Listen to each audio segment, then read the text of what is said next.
Good morning mga kababayan. Magandang araw. Binabati po natin ang ating mga kababayan sa Amang Dako. Naroon ang ating mga kababayan Pilipino na nangangamuhan sa iba't ibang bahagi ng ating daigdig. Isang mapagpalang araw po sa ating lahat mga kababayan. Pag-usapan lang po natin yung tungkol sa dalawang yung pinakamatataas na leader po natin, mga kababayan. Tayo po kasi ay sawang-sawa na sa ganitong klase o estilo ng ating mga politiko. So, hindi po maiwasan na nagkakaroon ng batuhan, ng magkabilang panig, ng magkabilang grupo dahil sa mga nakikitang mga mali, maanumalyang mga transaksyon sa ating gobyerno, mga kababayan. So sabi nga ng mga iba, mga political analysts, walang perpektong gobyerno. Lagi mo nating tatandaan mga kababayan, wala pong perpektong gobyerno. Kahit sino pong umupo sa ating gobyerno, kahit siguro pasukin man yan ng mga leader ng isang mga mananampalatayang grupo, kung ang mga nasa mabababang posisyon ng sangay ng gobyerno ay natetempt o natutokso o sa paggasta, nagkakaroon ng irregularidad sa paggamit sa pondo ng bayan. So nagkakaroon po talaga yan ng korupsyon. Dahil sabi nga, money is the root of evil. Kasi pagka ang tao nakahawak, sabi nga, nakahawak ng salapi, natutokso po yan. Natutokso po yung tao. Lalo kung yung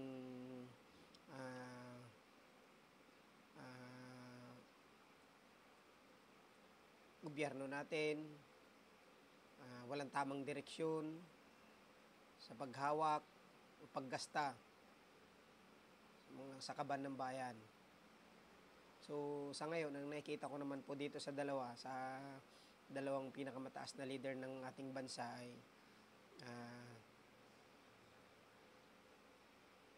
nagkakaroon ng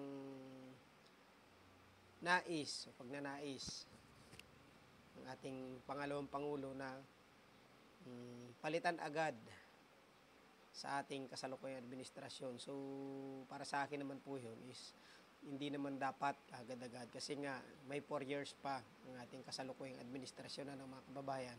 Dapat hayaan muna natin na matapos ang kanyang termino. Then, sa palagay natin, umaayon ng panahon naman sa ating pangalawang Pangulo by this coming 2028 presidential election. Bakit hindi? Di po ba? Antayin po natin dumating yung araw, yung pagkakataon na ipagkaloob. Kasi nga, minsan, ang gobyerno ay minsan, ang kalooban din ng Diyos na ito ang maluklok. Kasi nga, kung may mabuting hangarin, intensyon naman yung isang politiko, ipagdasal natin, ipanalangin natin na yung politiko pipiliin ng taong bayan na maluluklok sa susunod na mga halalan, dapat ipanalangin natin na magkaroon ng gabay ng ating Panginoong Hesukristo para may direksyon yung ating karoon ng direksyon ng pamamahala ng ating mga manunungkulan sa bayan. So, para sa akin lang dapat magkaisa. Tama yung panawagan ng iba na dapat magkaisa ang ating dalawa sa pinakamataas na posisyon ng ating gobyerno na hindi dapat nagbabangayan. Ngayon, puntahan po natin yung sa part o sa side po ng ating kasalukuyang administrasyon. No? So, ang nakikita ko naman po sa ating kasalukuyang administrasyon, mga kababayan, okay naman po yung ginagawa. Nagtatrabaho naman po ng maayos. So, may mga magandang bunga naman po yung mga pagtatrabaho ng ating butihing Pangulong Ferdinand Bongbong Marcos Jr. So, maraming trabaho. So, nag-create na maraming trabaho yung ibang effort ng ating Pangulo. Maraming pumapasok na mga investors, mga kababayan. So, nakikita natin maraming trabaho na nabibigyan ng nasusolusyonan o yung ibang mga sektor sa pamahalaan, yung ibang mga hanap buhay. So, nagkakaroon po ng maraming hanap buhay. So, bagamat hindi pa siguro satisfied din naman yung iba, pero siyempre, sa mga nakakakita nito, merong mga magagandang resulta o bunga ng effort ng ating kasalukuyang administrasyon. So, dapat, antayin natin matapos naman yung kanyang termino para at least magampanan niya, may bigay niya yung best niya, magampanan niya at magawa niya yung kanyang mabubuting layunin para sa kapakanan ng mas nakakaraming Pilipino. So, punta naman po sa side o sa part ng ating pangalawang Pangulo. Ang akin lang po dyan, ang may papayo ko lang sa ating pangalawang Pangulo, dahil ikaw ay pangalawa sa pinakamataas na leader ng bansa, dapat tanggalin nyo yung pagmumura, yung mga masasama na salita na mumutawi sa ating bibig, sa ating bunganga. Kasi tayo po dapat maging ehemplo, lalong-lalo na sa ating mga bagong henerasyon, sa ating mga kabataan. Kasi leader ka eh. Paano kung magiging leader natin, excuse me, nakikita na ating mga kababayan, ating mga kabataan na palamura, nagmumura, hindi po magandang halimbawa po yun sa ating mga kabataan, mga kababayan. Kasi, siyempre, paano natin may tutuwid? Paano natin madidisiplina ang ating mga kabataan kung tayo mismo, mga leader ng bansa, ang namumutawi sa ating mga bibig, sa bunganga ay puro pagmumura.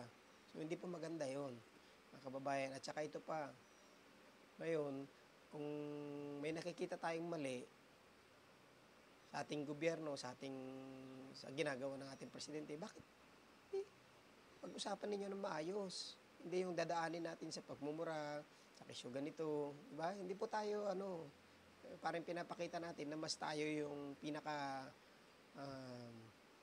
pinakasiga, pinakamatapang dito sa Pilipinas. Kasi nandyan ka, pangalawang Pangulo ka, tapos nagmumura ka. Tanggalin po natin yun. Tsaka isa pa, pangalawang Pangulo ka, antayin mo matapos ang termino ng ating President Bongbong Marcos. Ngayon, 2028, ikaw yung napipili, napupuso ng tao, bayan, yung susunod, yung 32 million, iboto ka pa ulit ng 32 million, di salamat. Ngayon, ang nagiging po kasi dito, ang nakikita dahilan po kasi dito, yung paglustay, yung mga irregularity sa ating confidential fund. Bagamat sabi nga, confidential nga eh, pero dapat pabayaan natin yung nakaatang o mandato ng Quad Committee na House of Representatives, kung saan, kung nagagamit ba ng maayos, ng tama, yung pondo o kaban ng bayan. So, yun lang naman po yung doon ng House of Representatives natin. Karapatan nila yun malaman. Kasi kung ito-tolerate natin, pababayaan lang po natin na ganun, hindi po maganda, mga kababayan. Kasi kung yung mga papalit na susunod na henerasyon, mga manunungkulan sa mga ganyang posisyon is pwede na pala, napakadaling gawin.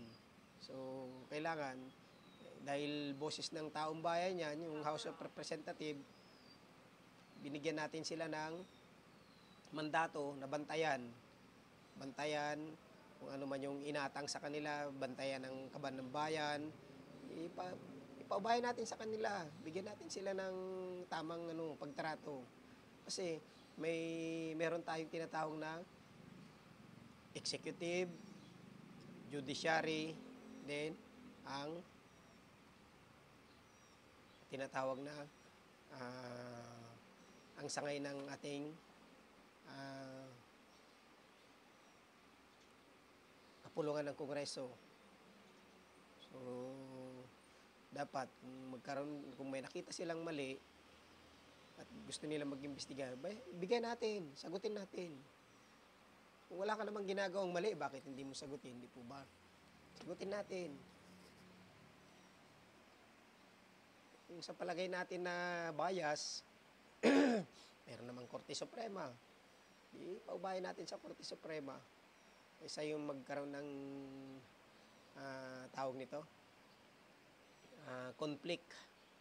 Magiging conflict yan dahil kakaroon ng problema yung ano natin, sa ligang batas natin. Huwag natin pairalin yung pagiging ano natin, bratinela natin, babayan. Kaisa tayo, hindi yung silipan na silipan, ganito, gusto nating kagad palitan, nag-ano tayo, nag-uudyok tayo sa AFP, mag-aklas laban sa kasalukuyang administrasyon. So, hindi po tama yun. So, buti ka mo, matatalino ang ating mga uniform personnel natin, ng mga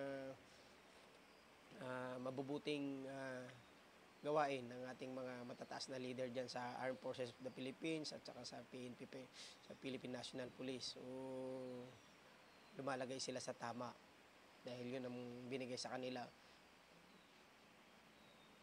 Kasi yung ika nga, constitutional, kakaroon tayo ng constitutional crisis kung sakaling magkaroon ng problema yung judiciary.